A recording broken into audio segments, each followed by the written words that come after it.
Hello बच्चों, इस video में हम लोग पढ़ेंगे रियल नंबर्स का part 2। Real number chapter number 1 जो सीबीएसई एनसीईआरटी बुक में है, रियल नंबर्स, उसका पार्ट 2 पढ़ेंगे। इसमें हम लोग स्टार्ट करेंगे रिविजिटिंग इरैशनल नंबर्स। देखिए रैशनल नंबर्स क्या होते हैं, जरा थोड़ा सा रिकॉल हम लोग कर लेते हैं। रैशनल नंबर्स क्या होते हैं? रैशनल नंबर्स वो होते हैं जिन्हें हम P अपॉन Q के फॉर्म में रिप्रेजेंट कर सकते हैं, और इसका जो डेसिमल एक्सपांशन होता है वो नॉन टर्मिनेटिंग होता है और रिकरिंग होता है। नॉन टर्मिनेटिंग रिकरिंग मतलब उसका एंड नहीं होगा बट वो रिपीटेशन उसका आएगा। ठीक है, डेसिमल एक्सपांशन कैसा होता है? एक तो टर्मिनेटिंग होगा और दूसरा कौन सा होगा? अगर दूसरा नॉन टर्मिनेटिंग होता है तो वो रिकरिंग होगा। ठीक है, ये हो गया रैशनल नंबर्स के बारे में। ठीक है, रैशनल नंबर की डेफिनेशन आपको अच्छे से समझ में आ गई। नॉन टर्मिनेटिंग हो सकता है या फिर non terminating recurring. P upon Q terminating हो सकते हैं या फिर नॉन टर्मिनेटिंग बट रिकरिंग, मतलब जिसमें रिपीटेशन आ रहा हो। ठीक है, ये हो गया रैशनल नंबर्स के बारे में। अब हम लोग स्टडी करते हैं इरैशनल नंबर्स के बारे में। इरैशनल नंबर्स के बारे में मैंने आपको बताया कि वो नॉन टर्मिनेटिंग, उनके डेसिमल एक्सपांशन जो होते हैं वो नॉन टर्मिनेटिंग होते हैं, मतलब उनका कोई एंड नहीं होता है, और नॉन रिकरिंग होते हैं, मतलब उसमें रिपीटेशन नहीं होता। अगर नॉन टर्मिनेटिंग है तो उसमें रिपीटेशन नहीं है। फॉर एग्जाम्पल रूट टू की वैल्यू देख लो, 1.4142135623730950488001 एंड सो ऑन। ठीक है, ये नॉन टर्मिनेटिंग है, इसमें क्या रिपीटेशन हो रहा है? नॉन रिकरिंग भी है। ठीक है, ये हो गया इरैशनल नंबर। रूट 15 पाई भी इरैशनल नंबर है। पाई क्या होता है? Circumference upon diameter. जब इसको हम लोग सॉल्व करेंगे तो नॉन टर्मिनेटिंग और नॉन रिकरिंग आएगा। ठीक है, देखिए ये 0.10 110 1110 1111 एंड सो ऑन। ठीक है, ये भी नॉन टर्मिनेटिंग है, इसमें कोई स्पेसिफिक ब्लॉक रिपीट नहीं हो रहा है। ठीक है, स्पेसिफिक ब्लॉक रिपीट नहीं हो, नॉन टर्मिनेटिंग और रिकरिंग। देखिए यहाँ पे पाई की भी वैल्यू दी है 3.1415926535 एंड सो ऑन। ठीक है, ये नॉन टर्मिनेटिंग है, इसका कोई एंड ही नहीं, आगे बढ़ता ही जाएगा, ये भी आगे बढ़ता जाएगा, और इसमें रिपीटेशन नहीं है। ठीक है बच्चों,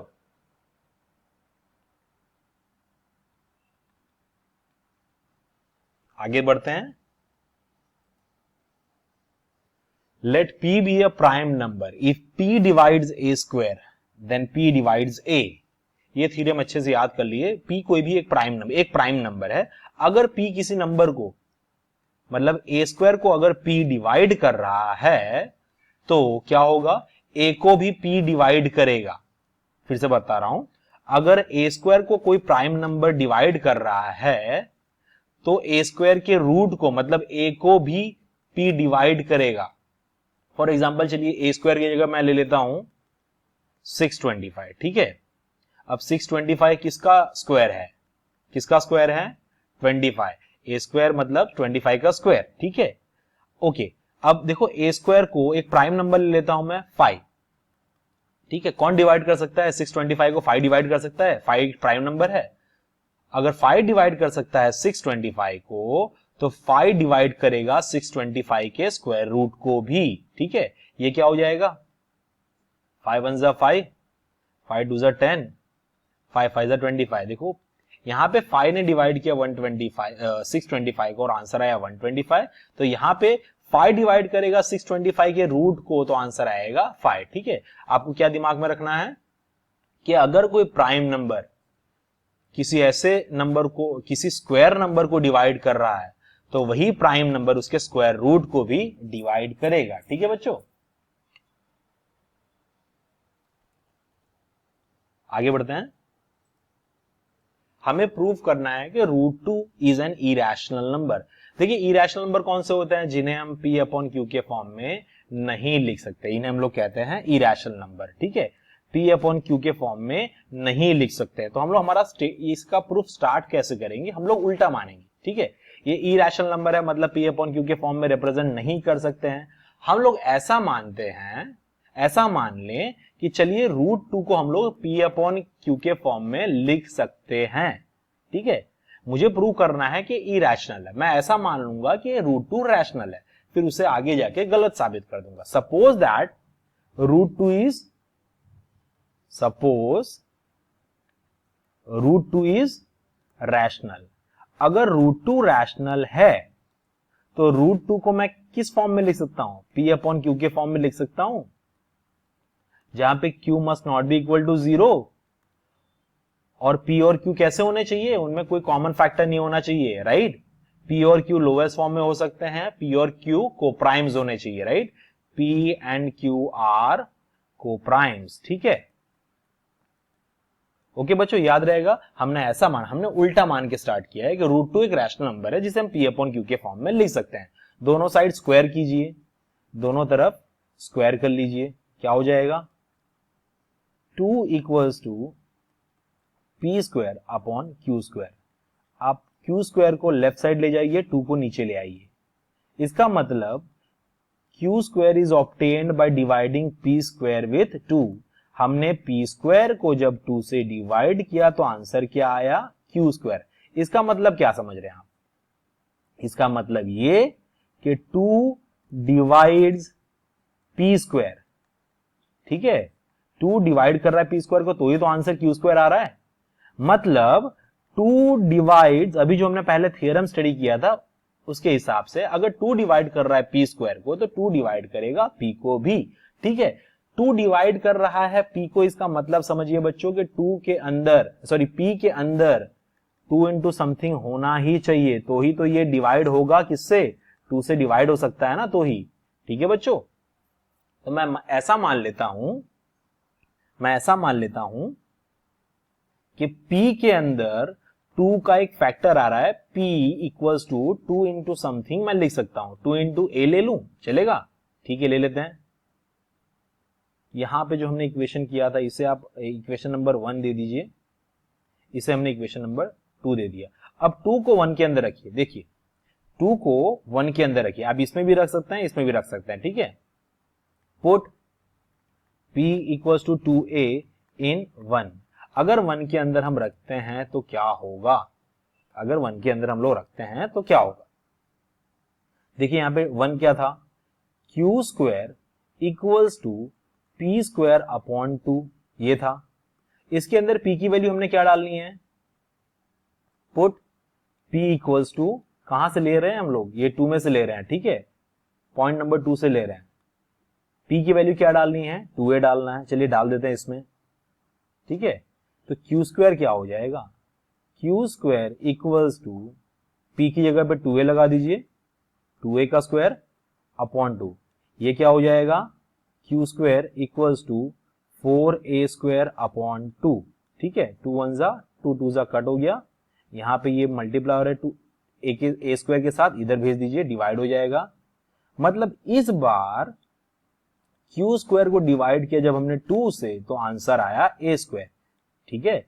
Q स्क्वायर को जब डिवाइड किया हमने 2 से तो आंसर क्या आया, a स्क्वायर। इसका मतलब क्या, 2 divides Q square, therefore 2 divides Q, ठीक है। 2 डिवाइड कर रहा है Q स्क्वायर को तो 2 डिवाइड करेगा Q स्क्वायर के स्क्वायर रूट को, दैट इज Q को। मतलब Q को भी हम 2 इंटू समथिंग लिख सकते हैं, जैसा यहां पे लिखा था पॉइंट नंबर 2 में, P इक्वल टू 2a, तो Q इक्वल टू 2 भी लिख दें, चलेगा, यस चलेगा। ये पॉइंट नंबर 3 हो गया, पॉइंट नंबर 3 हो गया। इससे देखिए अब हमें पॉइंट नंबर 2 और पॉइंट नंबर 3 से पता चल रहा है, फ्रॉम 2 एंड 3 से हमें क्या पता चल रहा है कि P के अंदर भी 2 इंटू समथिंग आ रहा है और Q के अंदर भी 2 इंटू समथिंग आ रहा है। बट हमने क्या अज्यूम किया था, हमने ये अज्यूम किया था ना, P and Q are coprimes, है ना, कोई कॉमन फैक्टर नहीं होना चाहिए था उनके बीच में। यहां पे देखिए 2 कॉमन फैक्टर आ रहा है, यहां पे भी कॉमन फैक्टर आ रहा है, राइट। इसका मतलब हमने जो धारणा की थी, हमने जो सोचा था, हमने जो अज्यूम किया था वो गलत है, विच कॉन्ट्राडिक्स अवर अजम्पशन। हमने जो माना था उसके विपरीत हो रहा है ये, ठीक है। हमने जो माना था, क्या माना था कि पी और क्यू कोप्राइम होने चाहिए, राइट, उसके उल्टा हो रहा है ये, उससे कॉन्ट्राडिक्ट कर रहा है। मतलब ये कहां से गलत हुआ होगा, ऊपर हमने कोई गलती की होगी। इसका मतलब रूट टू इज रैशनल जो हमने सपोज किया था, हमने जो अज्यूम किया था रूट टू रैशनल है, वो गलत किया होगा। मतलब therefore root two is irrational, root two is irrational. Okay बच्चों, समझ में आया है कैसे प्रूव करेंगे? ओके, रूट टू की जगह रूट 3 दे दो, रूट 5 दे दो, रूट 7 दे दो, इसी तरह आप उसे प्रूव करना, ठीक है। हर एक में यही पी क्यू ले लो, फिर बाद में ए बी ले लो, खत्म क्वेश्चन। ओके बच्चों, आगे बढ़े। ओके, अब देखिए यहां पे द सम और difference of a rational number and irrational number is irrational number. जैसे कि मैंने 3 लिया, उसमें रूट 2 ऐड कर दिया, तो ये क्या बन गया नंबर? इरैशनल नंबर बन गया। 3 लिया, उसमें रूट 2 सब्ट्रैक्ट कर दिया, ये क्या बन गया? इरैशनल नंबर बन गया, ठीक है। अगर मैंने ऐसा किया होता, रूट 2 -1 किया होता, राइट, ये इरैशनल नंबर है, उसमें से रैशनल नंबर सब्ट्रैक्ट कर रहे हैं हम लोग, ठीक है, ये तो आंसर क्या आएगा? इरैशनल नंबर ही आएगा, ठीक है। आगे देखिए प्रोडक्ट एंड क्वोशंट, अगर रूट 2 को किसी के साथ मल्टीप्लाई कर रहे हैं तो ये भी क्या बन जाएगा? इरैशनल नंबर बन जाएगा। अगर रूट 7 लिया मैंने, उसे अगर मैं 3 के साथ या 5 के साथ मल्टीप्लाई कर रहा हूं, राइट, इरैशनल नंबर को रैशनल नंबर के साथ मल्टीप्लाई कर रहे हैं, तो आंसर क्या आएगा? इरैशनल आएगा, राइट, वो भी इरैशनल बन जाएगा। अगर हमने लिया पाई को मैं अगर किसी रैशनल नंबर के साथ डिवाइड कर रहा हूं, तो भी ये क्या बन गया? इरैशनल बन गया, ठीक है। अब दिमाग में आपको ये आ रहा होगा, सर पाई इक्वल्स टू 22/7 क्यों लेते हैं, ठीक है, जबकि पाई इरैशनल है और 22/7 रैशनल है, ठीक है। बच्चों इसका जब डेसिमल एक्सपांशन देखेंगे तो फर्स्ट 2 डेसिमल प्लेस तक दोनों का 3.14 आ रहा है, इसका भी डेसिमल एक्सपांशन 3.14 आ रहा है। इसके वजह से हमने पाई को इक्विवेलेंट लिया है 22/7 से। पाई एग्जैक्टली इक्वल नहीं है, पाई इक्विवेलेंट है 22/7 से, नॉट एग्जैक्टली, ठीक है, अप्रोक्सीमेटली इक्वल है, एग्जैक्टली इक्वल नहीं है। ओके बच्चों, ये समझ में आया? आगे बढ़ते हैं।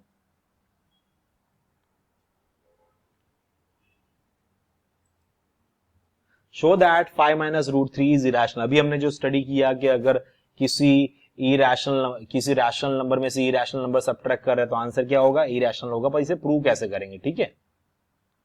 देखिए सबसे इजी तरीका आपको बता देता हूं कि इसमें आप लोग क्या करना, वही सेम उसी तरह से स्टार्ट करना। Let 5 minus root 3 be rational. हमने क्या मान लिया कि 5 माइनस रूट 3 कैसा है? रैशनल है। तो 5 माइनस रूट 3 को हम लोग P अपॉन Q के फॉर्म में लिख सकते हैं, जहां पे Q must not be equal to 0 और P और Q कैसे होने चाहिए?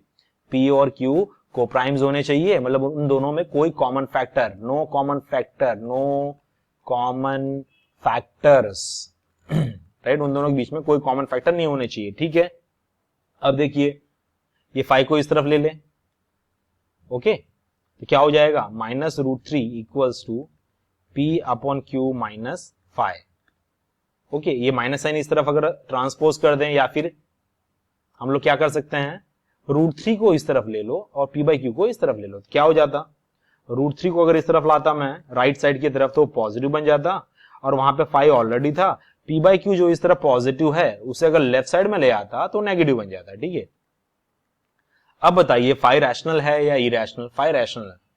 P अपॉन Q क्या है? ये भी सर रैशनल है। ये रैशनल, ये रैशनल, दोनों का सब्ट्रैक्शन क्या आना चाहिए? रैशनल ही आना चाहिए ना। बट राइट साइड पे देखिए ये तो इरैशनल है, ये तो इरैशनल है ना। तो आप सीधा लिखेंगे विच बट रूट 3 इज इरैशनल। हमने क्या अज्यूम किया था? ये, राइट, ये हमने लेट दिस बी रैशनल, ये भी इज अ रैशनल नंबर, तो इधर हो गया ये भी एक रैशनल होना चाहिए, ठीक है। बट क्या हो गया आगे बढ़ के देखिए रूट 3 आ गया। रूट 3 क्या है? इरैशनल नंबर है ना, but root 3 is irrational number, therefore फिर से वही स्टेटमेंट बोल दीजिए, our assumption is incorrect. Therefore, 5 minus root 3 is irrational number. ठीक है, ओके बच्चों, आगे बढ़ें.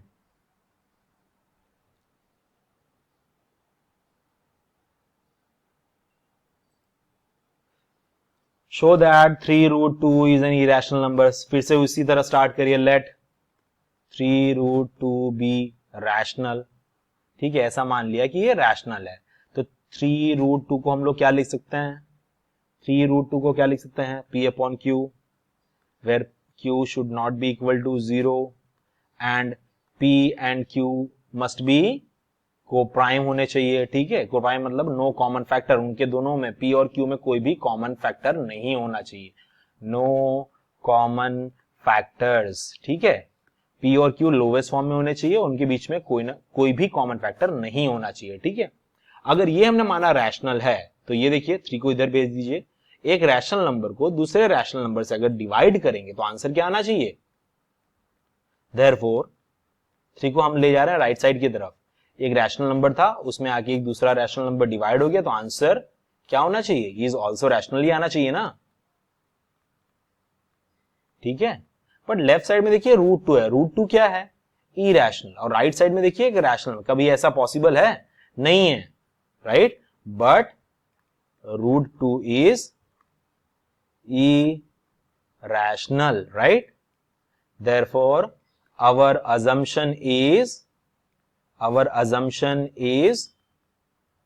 wrong. Therefore, 3 root 2 is an irrational number. ठीक है बच्चों, याद रहेगा. आगे बढ़ते हैं.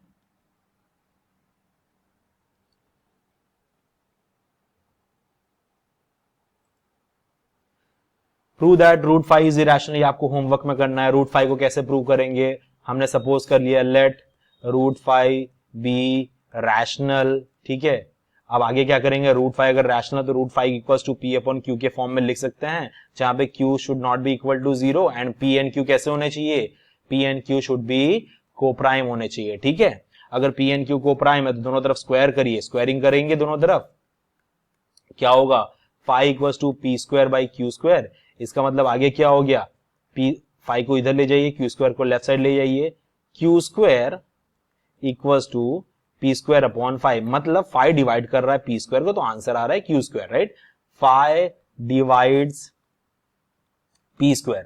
देयरफॉर मैं कहूंगा कि 5 डिवाइड्स P ऑल्सो. तो P के अंदर 5 का कोई कॉमन फैक्टर होना चाहिए. मैं मान लेता हूं 5a. ठीक है, इसे इक्वेशन नंबर 2 बना दिया. इक्वेशन नंबर 1 किसे ले लें? इसे ले लेते हैं, इक्वेशन नंबर 1. अब देखिए 2 को अगर 1 में पुट करिए, पुट 2 इन 1, क्या होगा? Q square equals to P की जगह पे क्या लिखेंगे? 5a लिख देंगे. 5a का स्क्वायर अपॉन 5, मतलब Q square equals to 25a square upon 5. ठीक है, गड़बड़ होगी, यहाँ पे स्क्वायर आना चाहिए. 5 1 जा 5 5 जा. ठीक है, अब 5 को इधर ले आइए, लेफ्ट साइड ले आइए, इधर Q स्क्वायर के नीचे ले आइए, क्योंकि यहाँ पे 5 राइट साइड a स्क्वायर के साथ मल्टीप्लाई हो रहा है. इधर आके Q square upon 5 equals to क्या होगा? a square. इसका मतलब 5 डिवाइड कर रहा है Q स्क्वायर को, तब आंसर आ रहा है a square, right. 5 divides Q square, therefore 5 divides Q. ठीक है, 5 डिवाइड कर रहा है Q स्क्वायर को, तो 5 डिवाइड करेगा Q को भी. मतलब Q के अंदर भी 5 एक फैक्टर होना चाहिए, तो ही पॉसिबल है ऐसा डिवाइड हो सकता है, तो ये 5 से. ठीक है, 5 भी बोल देता हूं, राइट. ये पॉइंट नंबर 3 ले लीजिए. देखिए पॉइंट 2 और पॉइंट 3 में P और Q में हमने पहले क्या माना था कि कोप्राइम होना चाहिए, मतलब P और Q के बीच में कोई कॉमन फैक्टर नहीं आना चाहिए. जबकि यहाँ P में भी 5 आ रहा है, 5 इंटू समथिंग, और Q में भी 5 इंटू समथिंग आ रहा है, राइट. मतलब ये क्या हो रहा है? ये तो कॉन्ट्राडिक्शन स्टेटमेंट हो गई ना, विच contradicts that our assumption, right. हमने जो अज्यूम किया था P और Q यहाँ पे कोप्राइम होना चाहिए, हमने क्या अज्यूम किया था? रूट 5 इज रैशनल, वो अज्यूम किया था ना. which contradicts our assumption, therefore root 5 is root 5 is irrational, ठीक है, रूट 5 इज इरैशनल। ओके बच्चों, समझ में आया? आगे बढ़ते हैं।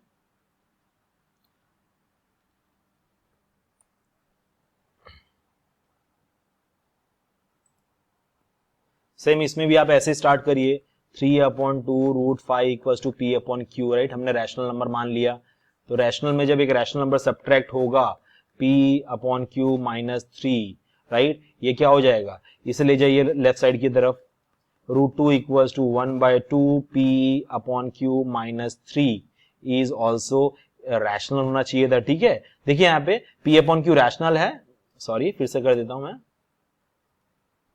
यहाँ पे देखिए 3 प्लस 2 रूट 5 को हमने p अपॉन क्यू मान लिया, ठीक है, और ये क्या हो जाएगा, 2 root 5 equal to p upon Q minus 3 हो गया, root 5 equal to p upon Q minus 3, right, divide by 2 नीचे की तरफ आ जाएगा, ठीक है। हमने क्या माना था, इसे माना था रैशनल, ठीक है, रैशनल माना था ना, रैशनल माना था तो p अपॉन क्यू के फॉर्म में लिखा था। अब रैशनल नंबर में से कोई रैशनल नंबर सब्ट्रैक्ट हुआ, आंसर भी रैशनल आना चाहिए। ये जो आंसर रैशनल है उससे एक रैशनल नंबर डिवाइड होगा तो आंसर भी रैशनल आना चाहिए। बट इस तरफ देखिए क्या है, ये रूट 5 क्या है, root 5 is irrational, therefore our assumption is, assumption जो हमारा है वो कैसा हो गया, अजम्पशन हमारा इनकरेक्ट हो गया, ठीक है। अगर अजम्पशन हमारा इनकरेक्ट हो गया तो ये क्या हो गया, therefore 3 plus 2 root 5 is irrational. I hope this is clear children. आगे बढ़ते हैं। देखिए इसे 1/√2 पहले हमने बताया कि एक रैशनल नंबर इरैशनल नंबर से अगर डिवाइड होगा, रैशनल नंबर इरैशनल नंबर से अगर डिवाइड होगा तो आंसर इरैशनल आएगा। हमने मान लिया, चलो let 1/√2 equal to p by Q be a rational number, ठीक है। रेसिप्रोकल ले लीजिए, q by p equal to root 2 is also rational, ये भी रैशनल हो गया। बट भैया यहाँ पे लेफ्ट साइड देखिए, ये तो एक इरैशनल नंबर है, ठीक है, ये एक इरैशनल है, जबकि इस तरफ रैशनल है। p अपॉन q मतलब क्या, रैशनल है ना, क्या ऐसा पॉसिबल कभी irrational equal to rational, therefore our assumption is incorrect, therefore 1/√2 is irrational number, ठीक है, याद रहेगा। ये होमवर्क में ट्राई करिएगा, ये क्वेश्चन और ये क्वेश्चन, ठीक है, आपको आ जाएगा। इसी तरह से करिए, प्रीवियस एग्जांपल्स देख लीजिए। Okay, revisiting rational numbers and their decimal expansion. देखिए रैशनल नंबर देखते हैं और उनके डेसिमल एक्सपांशन देखते हैं। रैशनल नंबर के डेसिमल एक्सपांशन कैसे होते हैं, एक तो टर्मिनेटिंग हो सकते हैं और दूसरा कैसे हो सकते हैं, नॉन टर्मिनेटिंग रिकरिंग हो सकते हैं, ठीक है। अब देखो बच्चों, टर्मिनेटिंग कब होंगे, जब p अपॉन क्यू का फॉर्म कुछ ऐसा होगा, q 0 नहीं होना चाहिए, ठीक है, q 2 होना चाहिए, 4 होना चाहिए, 8 होना चाहिए, राइट, 16 होना चाहिए, 32 हो सकता है चलेगा, राइट, 48 हो सकता है चलेगा, ओके, मतलब 2 इंटू समथिंग होना चाहिए, 48 मत लीजिए, जैसे कि 2 रेज़ टू पावर 4 ले लीजिए, 16 2 रेज़ टू पावर 5 32 64 लीजिए, राइट, कुछ भी आप क्यू लेंगे, क्यू के अंदर 2 का कोई ना कोई फैक्टर होना चाहिए क्यू के अंदर, ठीक है। या फिर नीचे डिनोमिनेटर में 5 हो, 10 हो, 5 हो, 10 हो, राइट, और 5 10 होना चाहिए, और आप 20 भी ले सकते हैं, ठीक है, मतलब into 5 raise to power something होना चाहिए। मैं आपको समझाता हूं टर्मिनेटिंग कौन से होंगे। जैसे कि देखिए यहाँ पे अगर मैं लेता हूं 2/8, मतलब ये 1/4 हो गया, इसमें आ गया 1/2², ये हो गया टर्मिनेटिंग, ठीक है। 1/32 ले लिया हमने, क्या हो गया, ये 1/2 रेज़ टू पावर 5 हो गया, ये टर्मिनेटिंग होगा, ठीक है बच्चों। अब देखिए 125 बाय डिनोमिनेटर में 8 ले लिया, मतलब 125 upon denominator 2 raise to power 3, 2 का फॉर्म आ गया, टर्मिनेटिंग होगा, ठीक है बच्चों। अब हमने ले लिया 7/10, मतलब ये आ गया 7/2 इंटू 5, 2 और 5 के फैक्टर चलेंगे, ये टर्मिनेटिंग होगा, ठीक है। अब हम ले लेते हैं 7/625, ये देखिए 7/5 रेज़ टू पावर क्या होगा, 5 रेज़ टू पावर 4, ये भी टर्मिनेटिंग होगा, ओके बच्चों। ओके, इसके बाद देखते हैं, चलो मैं ले लेता हूं 3 अपॉन समझ ले लिए हमने 2 रेस्ट टू पावर 4 और 5 रेस्ट टू पावर 4, ठीक है। ये भी कैसा होगा, टर्मिनेटिंग होगा, ठीक है बच्चों। 7 अपॉन 2 रेस्ट टू पावर 3 और 5 रेस्ट टू पावर 7, ये भी कैसा होगा, टर्मिनेटिंग होगा। कौन से टर्मिनेटिंग नहीं होंगे, देखिए जैसे कि ऐसा दिया है 7 अपॉन यहाँ पे 2 raised to power 5, 3 raised to power 5 raised to power 2, और यहाँ पे दिया है कोई नंबर 3, या फिर यहाँ पे दे दिया 7, या फिर दे दिया यहाँ पे 11, राइट। ऐसा कुछ अलग नंबर दे देंगे तो ये टर्मिनेटिंग नहीं होगा। देखिए 0.375 ये खुद टर्मिनेटिंग है, इसका डेसिमल एक्सपांशन देखिए 0.375 को आप फ्रैक्शन फॉर्म में 375/1000 लिखेंगे, 375/10⁻3, ये टर्मिनेटिंग होगा। 0.0875 मतलब 875/10,000, ठीक है, मतलब 10⁻4 लिख दिया आपने, ये टर्मिनेटिंग होगा। 0.104 मतलब 104/10⁻3 टर्मिनेटिंग होगा। 23.3408 मतलब 233,408/10,000, ये भी टर्मिनेटिंग होगा, ठीक है बच्चों। अब देखिए यहाँ पे 375 के फैक्टर्स क्या होते हैं, 3 × 5⁻3, ठीक है, 125 3 × 375, ओके। और नीचे देखिए 10⁻3 का मतलब क्या, 10⁻3 का मतलब देखिए 2 × 5 10 होता है, raised to power 3, 2 raised to power 3 और 5 रेस्ट टू पावर 3, ठीक है। ये आ गया, कुछ कट हो रहा है, हाँ हो गया। 3/2 क्यूब, डिनोमिनेटर में 2 रेस्ट टू पावर कोई हो या फिर 5 रेस्ट टू पावर कुछ हो, ठीक है, तो आप उससे कहोगे टर्मिनेटिंग। इसमें भी देखिए 10⁻4 का मतलब 2 raised to power 4 into 5 raised to power 4, यहाँ पे भी 5 रेस्ट टू पावर जो होगा वो कट हो गया होगा इसके साथ, नीचे वाले के साथ एक 5 बचा होगा, ये भी टर्मिनेटिंग होगा। यहाँ पे देखिए ये भी टर्मिनेटिंग होगा, ये भी टर्मिनेटिंग होगा, ठीक है। ओके बच्चों आगे बढ़ते हैं। समझ में आया टर्मिनेटिंग कौन से होंगे।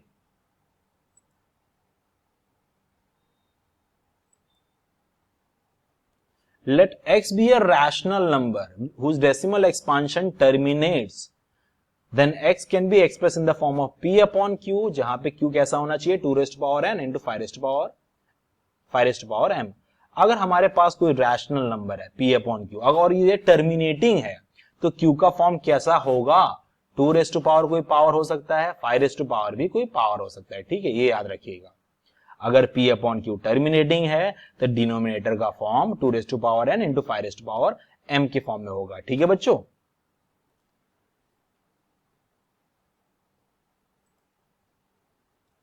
इसमें देखिए 3/8 मतलब 2 रेस्ट टू पावर 3, ठीक है, बस इतना ही काफी हमारे लिए, और बोल देंगे हम लोग ये टर्मिनेटिंग है। कितने डेसिमल बाद टर्मिनेट होगा, जो हाईएस्ट पावर होगा ना डिनोमिनेटर में, 3/2 raised to power 3, highest power क्या है डिनोमिनेटर में, इंटू 5 रेस्ट पावर, यहाँ पे कुछ है ही नहीं मतलब 0 ले सकते हैं, ये है, तो 3 डेसिमल के बाद टर्मिनेट होगा। कितने डेसिमल के बाद, 3 डेसिमल के बाद, ओके बच्चों।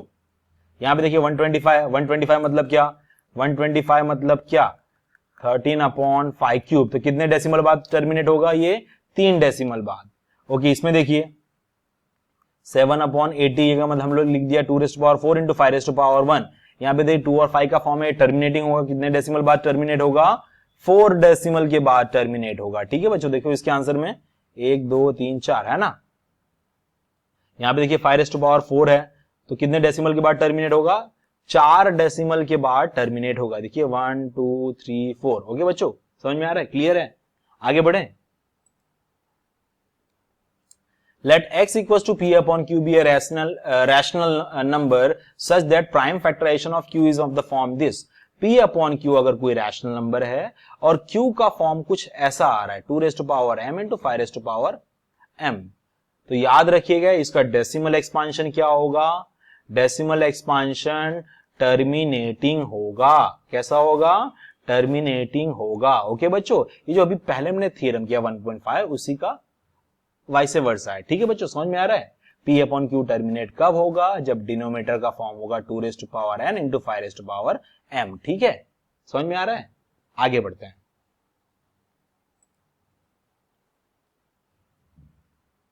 x इक्वल्स टू p/q एक रैशनल नंबर है और जिसके हम लोग प्राइम फैक्टराइजेशन q का, डिनोमिनेटर का प्राइम फैक्टराइजेशन जिसका फॉर्म ऐसा नहीं आ रहा है, p/q जिसमें जो डिनोमिनेटर है उसका फॉर्म ऐसा 2 raised to power n into सिर्फ 5 रेस्ट टू पावर m, ये फॉर्म नहीं आ रहा है, तो ये नंबर कैसे होंगे, नॉन टर्मिनेटिंग होंगे। कैसे होंगे? नॉन टर्मिनेटिंग बट रिकरिंग होंगे, राइट? रिकरिंग होंगे मतलब अगर जिसमें 2n ना हो या फिर 5n ना हो या फिर दोनों ना हो, इनके अलावा क्या हो, कोई और नंबर हो, प्राइम नंबर यहां पे आ जाए, कोई भी प्राइम नंबर होगा तो वो नॉन टर्मिनेटिंग होगा और रिकरिंग होगा। ठीक है बच्चों?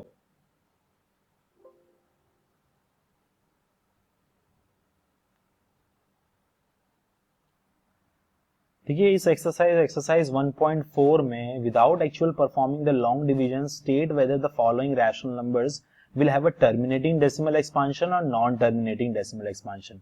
टर्मिनेटिंग कब होगा बच्चों? जब डिनोमिनेटर में 2m और 5n का फॉर्म हो। नॉन टर्मिनेटिंग कब होगा? जब इसके अलावा कोई और फॉर्म हो। ठीक है, इसके अलावा कोई और फॉर्म हो। ठीक है, अब देखिए यहाँ पे 13/3125 से आप क्या लिख सकते हैं?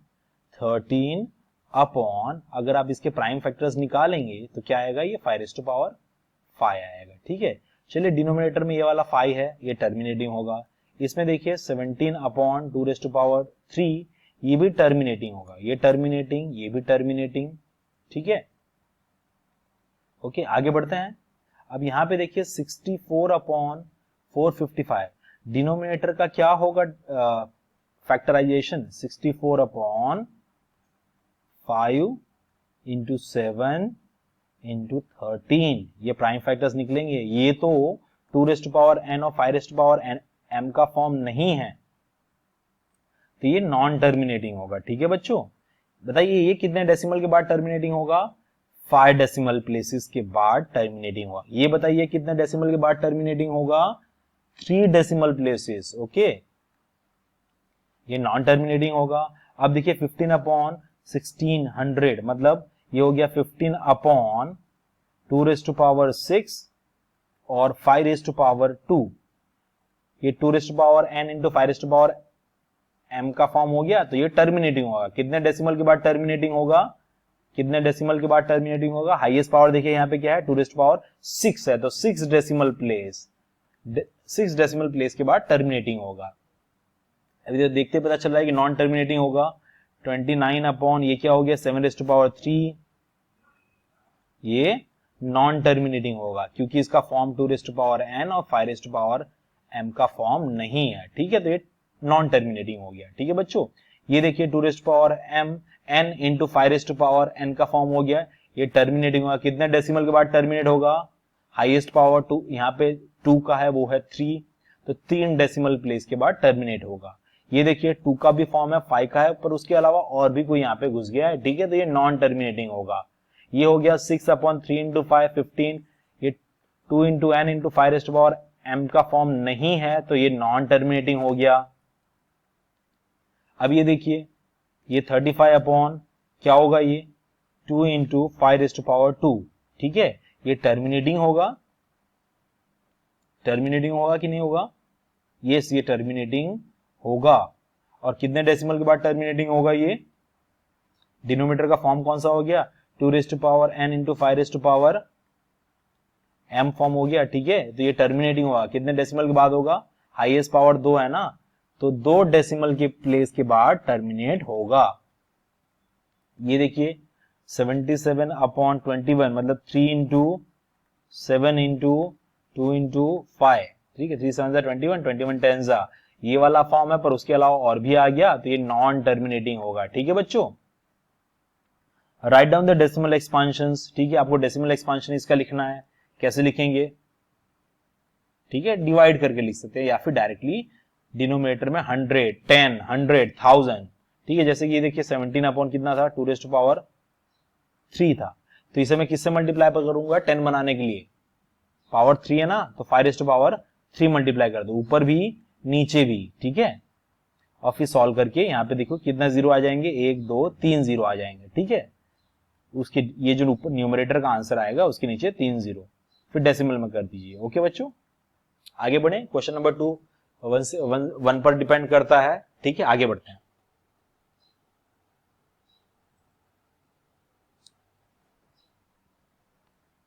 आपको डिसाइड करना है कि ये रैशनल है या नहीं है। अगर रैशनल है तो P upon Q end of the form what can you say about the prime factors of Q। Q के प्राइम फैक्टर्स के बारे में आपसे पूछा गया है। ठीक है बच्चों,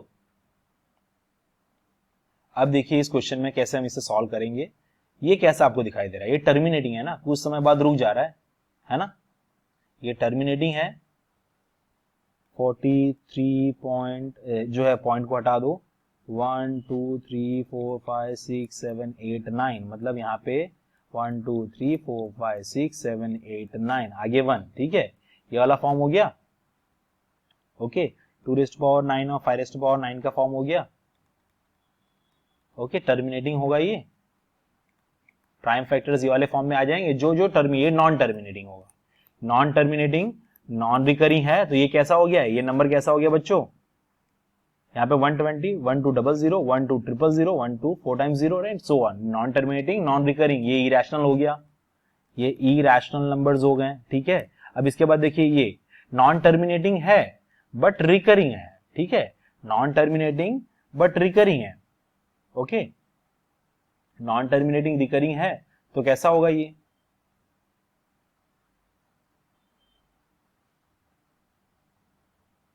तो इसके डिनोमिनेटर में देखो नॉन टर्मिनेटिंग रिकरिंग है, टर्मिनेटिंग होता तो 2⁴n इंटू 5⁴m का फॉर्म होता, पर ये नॉन टर्मिनेटिंग रिकरिंग है, तो इसके किसके अलावा होगा, इसमें 2⁴n और 5⁴m का फॉर्म नहीं होगा, इसके अलावा कोई और नंबर भी होगा। ठीक है बच्चों, समझ में आया, हो सकता है 7 हो सकता है 5 हो सकता है 11 हो सकता है 13 हो सकता है, ठीक है। ओके, आगे बढ़ते हैं। कुछ क्वेश्चंस आपको देना चाहूंगा होमवर्क में, उससे पहले ये देख लीजिए, हमने अभी तक सीखा है HCF into LCM equals to product of the two numbers, ठीक है, ये हमने देखा था राइट।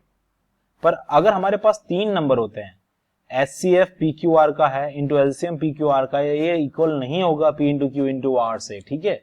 उसके लिए हमें कैसे करना पड़ेगा, LCM PQR का क्या होगा, वो number P number Q number R का मल्टीप्लीकेशन, साथ ही में HCF PQR का HCF का मल्टीप्लीकेशन, उसे डिवाइड करिए।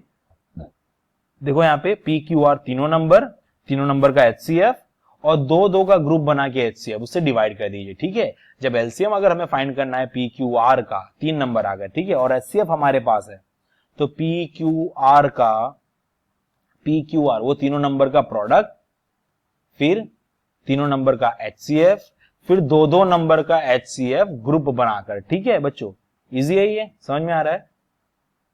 अब देखिए यहाँ पे अगर LCM की जगह HCF फाइंड करना होता तो PQR का प्रोडक्ट, तीनों का LCM, और फिर LCM लेना पड़ेगा दो का ग्रुप बना के, PQ का लिया, QR का लिया, PR का लिया, ठीक है बच्चों, समझ में आ रहा है, इजी है।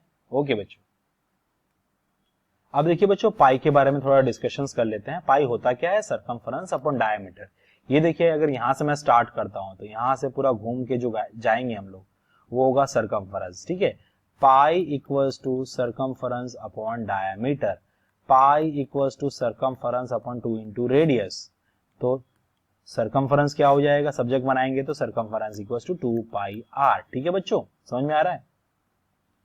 ओके, सरकमफरेंस और डायमीटर का जब रेशियो लेते हैं तो कुछ ऐसा आता है 3.14159, नॉन टर्मिनेटिंग होगा और इसमें रिपीटेशन नहीं होगा, नॉन रिकरिंग भी होगा, नॉन टर्मिनेटिंग नॉन रिकरिंग, इसलिए हम लोग इसे कहेंगे इरेशनल नंबर, ठीक है बच्चों।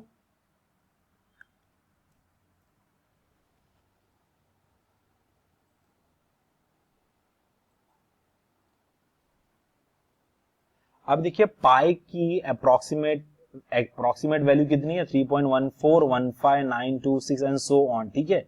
हम लोग सिर्फ इतने पे फोकस करेंगे राइट, डेसिमल के बाद सिर्फ दो ही डिजिट्स के ऊपर फोकस करेंगे राइट। ये नॉन टर्मिनेटिंग होगा, नॉन रिकरिंग होगा, ये इरेशनल नंबर हो गया, ठीक है।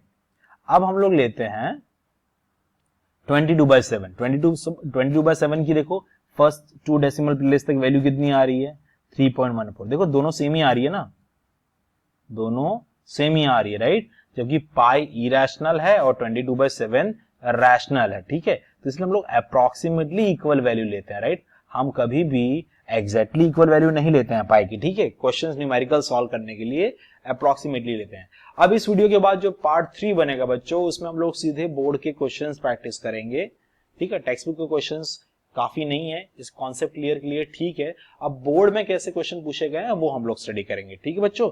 तो पार्ट 3 में हम लोग स्टडी करेंगे रियल नंबर्स के board questions. Okay children, take care, good luck, bye bye.